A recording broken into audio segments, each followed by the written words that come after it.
مولاي صل وسلم دائما أبدا على حبيبك خير الخلق كلهم.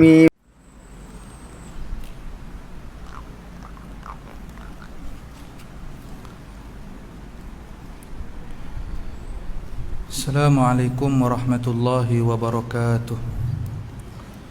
Bismillahirrahmanirrahim. Alhamdulillahi rabbil alamin. Wassalatu wassalamu ala sayyidina Muhammadin wa ala alihi wa sahbihi ajma'in.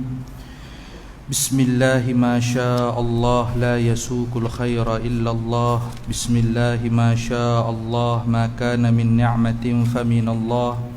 Bismillahi ma sya'allah al-khairu kulluhu biyadillahi wa la hawla wa la quwwata illa billah. Bismillahi ma sya'allah la yasrifu as-su'a illa Allah. Rabbi shrah li sadri wa yassir li amri wahlul 'uqdatam min lisani yafqahu qawli, amma ba'du. Tuan-tuan dan puan-puan yang dikasihi dan dirahmati Allah Subhanahu wa taala. Alhamdulillah, syukur kita kehadrat Allah Subhanahu wa taala. Insya-Allah esok kita akan masuk pada hari yang ke-22 Ramadan. Betul 22 kan? Kita tak ingat 22, ingat raya. Jadi hari ke-22 Ramadan.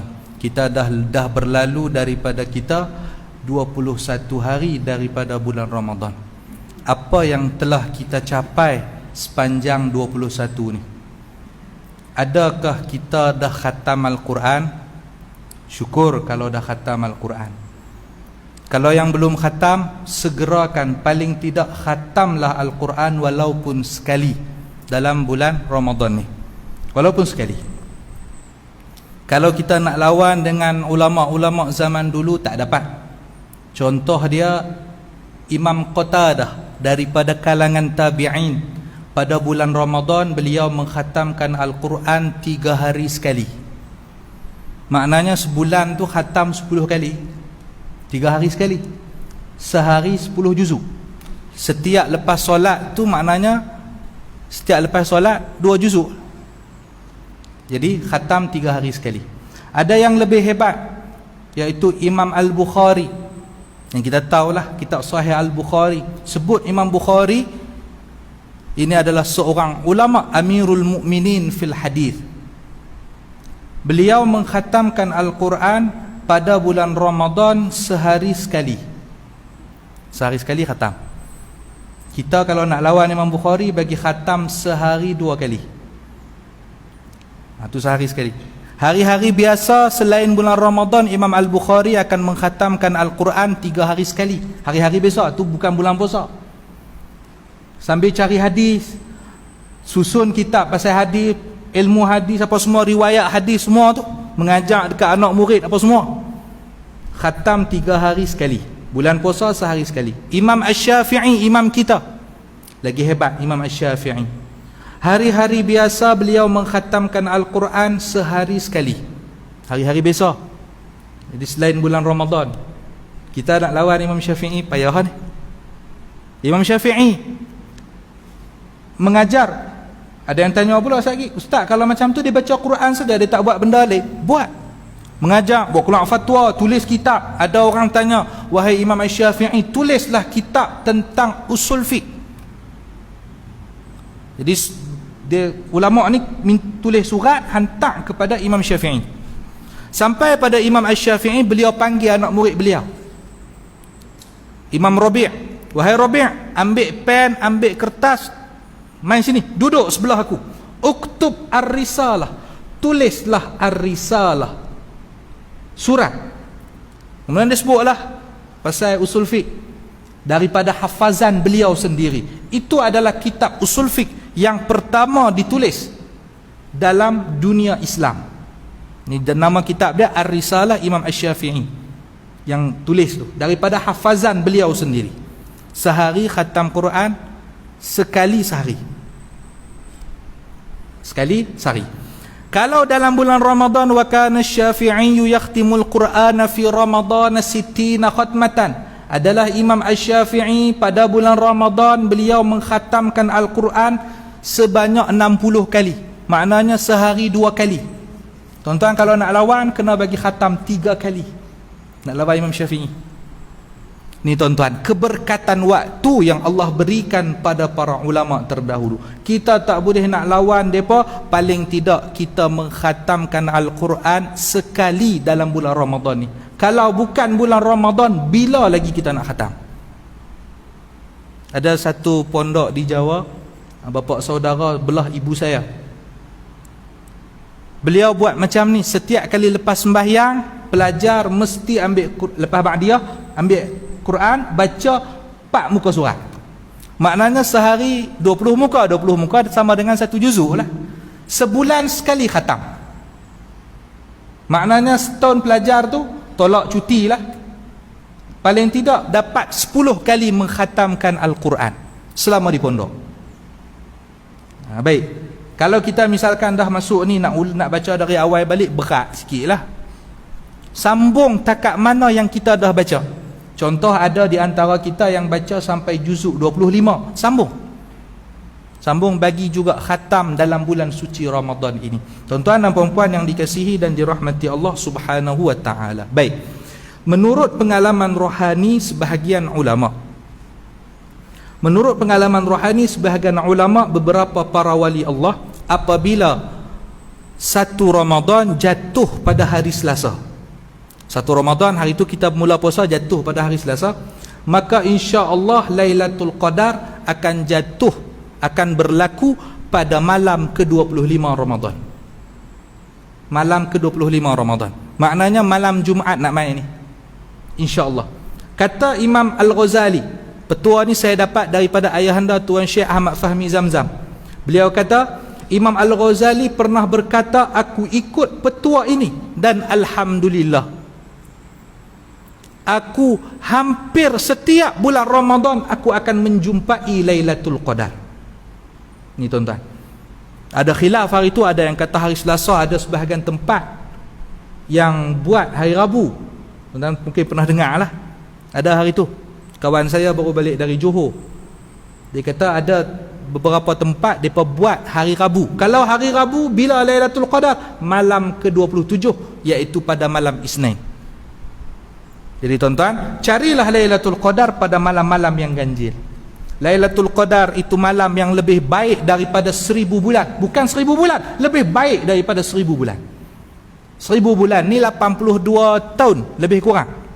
Maknanya tuan-tuan, kalau tuan-tuan dapat jumpa Lailatul Qadar sebanyak 10 kali dalam hidup tuan-tuan, maka tuan-tuan dan puan-puan telah beribadah lebih baik daripada 820 tahun. 820 tahun. Ni tuan-tuan, kelebihan Lailatul Qadar. Tuan-tuan dan puan-puan yang dikasihi dan dirahmati Allah, banyak lagi kelebihan kalau kita nak bahas tentang bulan Ramadan. Hari itu saya tak sempat datang sebab dah mai bulan puasa. Saya duk ingat nak buat istiqbar Ramadan. Istiqbar Ramadan ini satu syariat daripada Nabi sallallahu alaihi wasallam. Kata Sayyidina Salman Al-Farisi, khatabana Rasulullah fi akhir yaumin min Sya'ban. Rasulullah bercakap, berkhutbah kepada kami pada hari terakhir dari bulan Sya'ban. Nabi kata apa? Telah datang kepada kamu satu bulan yang mulia, yang diberkati, bulan yang di dalamnya terdapat satu malam yang lebih baik daripada 1000 bulan. Tuan-tuan, kita buat ibadah tadi, kita dah sembahyang Isyak 4 rakaat. 4 rakaat yang kita buat tadi secara berjamaah itu lebih baik di sisi Allah. Fardu tadi, kita buat fardu Isyak, itu lebih baik di sisi Allah. Pahala dia macam mana? Pahala dia sama macam kita sembahyang Isyak 4 rakaat berjamaah di luar bulan puasa sebanyak 70 kali. 70 kali sembahyang Isyak. Kemudian kita sembahyang Ba'diyah. Kalau ada yang tak sembahyang Ba'diyah, rugi. Sebab apa? Ba'diyah dia, kedudukan dia lebih tinggi daripada sembahyang Tarawih. Bahkan witir, orang kata witir pun tak apalah. Tak, witir dia lebih tinggi daripada Tarawih. Sebab itu mazhab Hanafi kata witir wajib. Witir wajib. Depa tak buat, depa akan qada. mazhab Hanafi. Sebab tu dalam mazhab kita sunat yang sangat dituntut. Sebab apa? Nak menghindar khilaf. Jadi kalau orang pakat duk kata, ada yang kata wajib, kita ambil sunat, baik kita buat. Mayang witirlah walaupun 1 rakaat. Baik, jadi kita sembahyang 2 rakaat tadi, Ba'diyah 2 rakaat tadi ditambah dengan tarawih 8, tambah dengan ni 8 tambah 2 10 dah, tambah 3 13 rakaat sunnah. 13 rakaat sunnah yang kita buat di dalam bulan Ramadan sama macam 13 rakaat fardu yang kita buat di luar bulan Ramadan. Pahala dia besar, tuan-tuan. Siapa yang buat satu ibadah sunnah dalam bulan Ramadan, maka dia bagaikan buat ibadah tersebut fardu di luar bulan Ramadan. Siapa yang buat ibadah fardu, maka dia bagaikan buat ibadah fardu di luar bulan Ramadan sebanyak 70 kali. Ni tuan-tuan, kata Nabi SAW, kalau umatku tahu besarnya pahala, balasan, ganjaran yang mereka dapatkan dalam bulan Ramadan, maka mereka pasti berharap setahun ni semua bulan Ramadan. Jadi setahun ni semua bulan Ramadan. Contoh abang Rijal, bulan puasa ni cari rezeki pula untuk anak isteri. Isteri satu kan, anak isteri lah, kalau banyak isteri-isteri.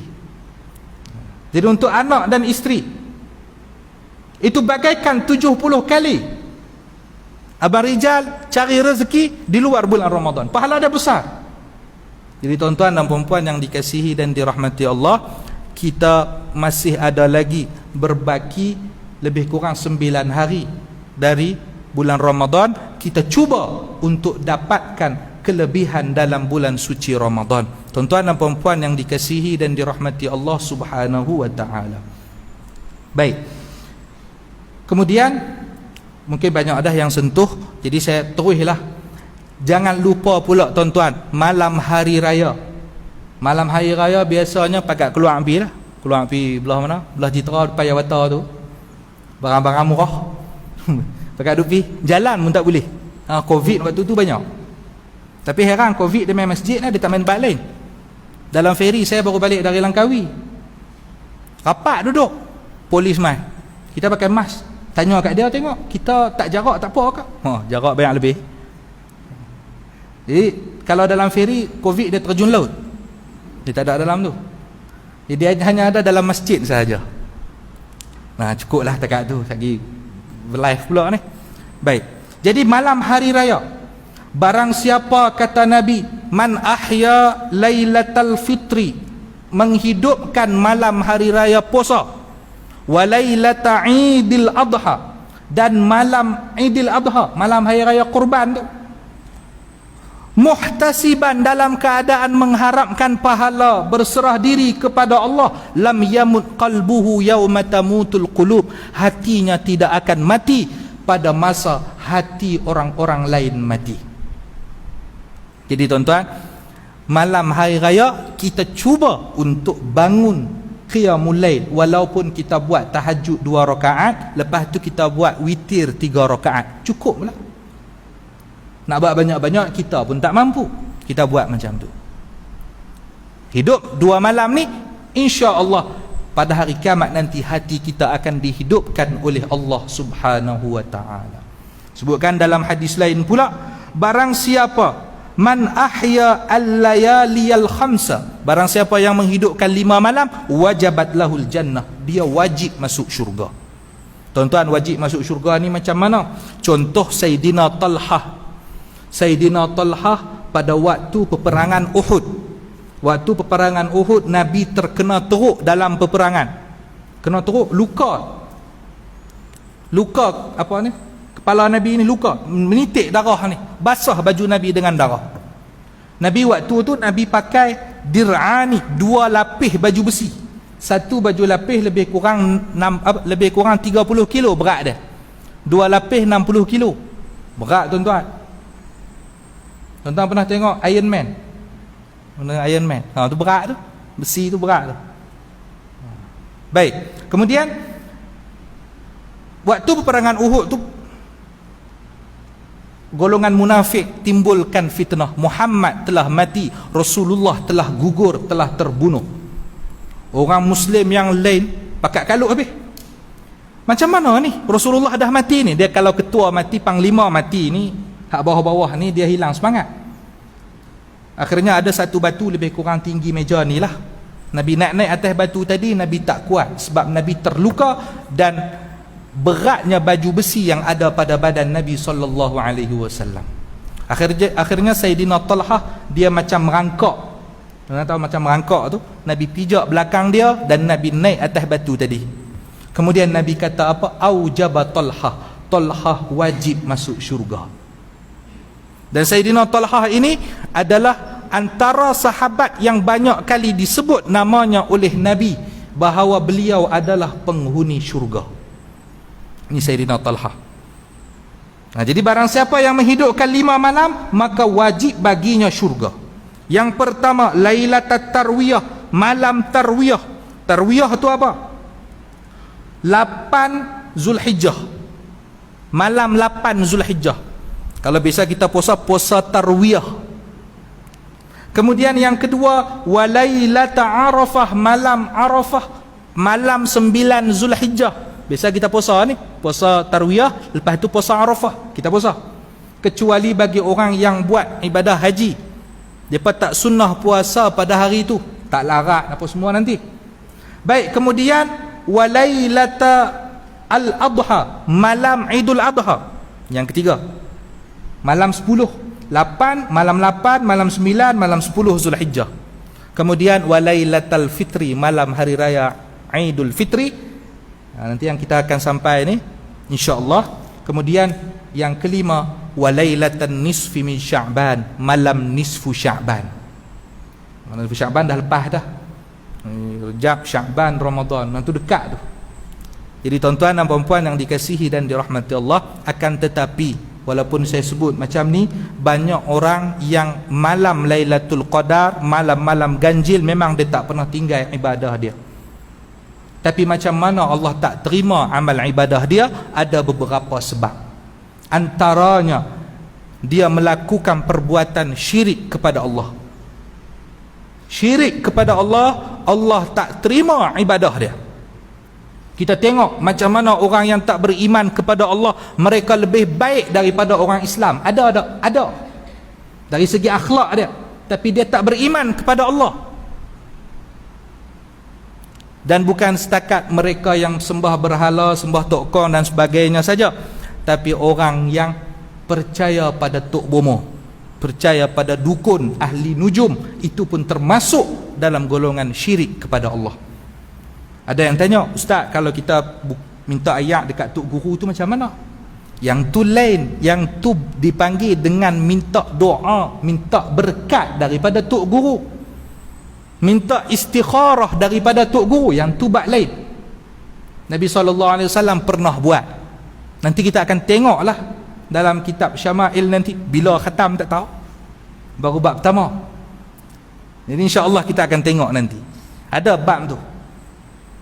Kita akan jumpa macam mana sahabat sakit pergi jumpa dengan Nabi, Nabi doakan dia, kemudian Nabi dia ambil air bekas wuduk Nabi. Dia ada, yang tu ada, tapi percaya pada tok bomo, ini satu perkara yang boleh menyebabkan syirik kepada Allah. Allah tak terima ibadah dia. Dia jumpa Lailatul Qadar, Allah tak terima ibadah dia. Kemudian yang kedua, musyahid, orang yang bergaduh. Kita tuan-tuan confirm kita ada juga orang yang tak berapa kita berkenan, kita minta maaf pada dia, walaupun menurut kita yang betul, tapi tak ada salah kalau kita minta maaf dulu. Kemudian wazanin bifarjih, orang yang berzina, segera bertaubat. Kemudian waqatili nafsin, orang yang membunuh orang lain. InsyaAllah kita tak ada bunuh orang tak duk lah tualang ni, duk pokok senar tu lah.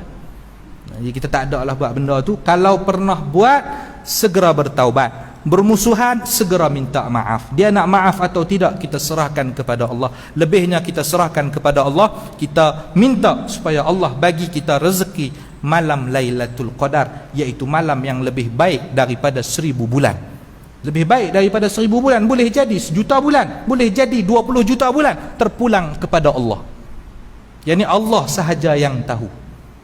Baik, tuan-tuan dan puan-puan yang dikasihi dan dirahmati Allah, ada sahabat tanya pada Nabi, wahai Rasulullah, setiap Nabi Allah bagi special untuk dia, Allah bagi khusus untuk Nabi-Nabi itu, dan apabila Nabi itu wafat, maka keistimewaan tadi Allah ambil, Allah angkat.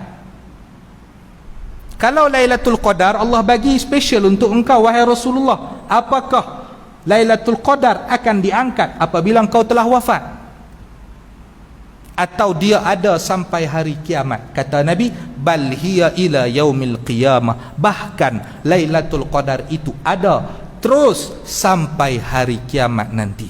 Mari kita banyak berdoa kepada Allah, dan juga kita kuatkan azam kita, semangat kita. Kita belum tentu, kita tak tahulah kita tahun depan kita boleh jumpa bulan Ramadan ke tak lagi, kita tak tahu. Jadi kita berdoa kepada Allah, kita berusaha supaya Allah malam Lailatul Qadar ni kita buat betul-betul. Paling-paling tak pun bangun tahajud, lepas tu mayang sunat tasbih. Tak tahu cara sunat tasbih, tengok Google pun banyak cara. Tok-tok guru terang banyak cara. Buku-buku ada tentang tata cara sembahyang. Lepas tu kita sembahyang witir. Kalau dah sembahyang witir di sini tak payahlah sembahyang pula. Witir tidak 2 kali dalam semalam, witir sekali sahaja. Kita husnuzan lah, hak keluar awal 8 rakaat tu keluar tu, biar dia balik witir dekat rumah. Kita husnuzan macam tu lah. Bulan-bulan puasa jangan suuzan pula. Baik tuan-tuan dan puan-puan yang dikasihi dan dirahmati Allah, semoga Allah terima amal ibadah kita, Allah terima amal ibadah puasa kita, solat kita, qiyam kita, semuanya yang baik-baik daripada kita, dan Allah ampuni segala kesalahan kita. Semoga bermanfaat untuk saya dan tuan-tuan semua. Biniyatil qabul wa husulil ma'mul. Al-Fatihah.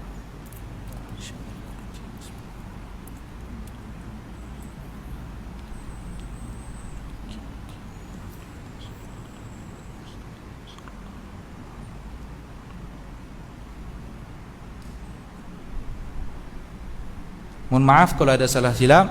Wassalamualaikum warahmatullahi wabarakatuh.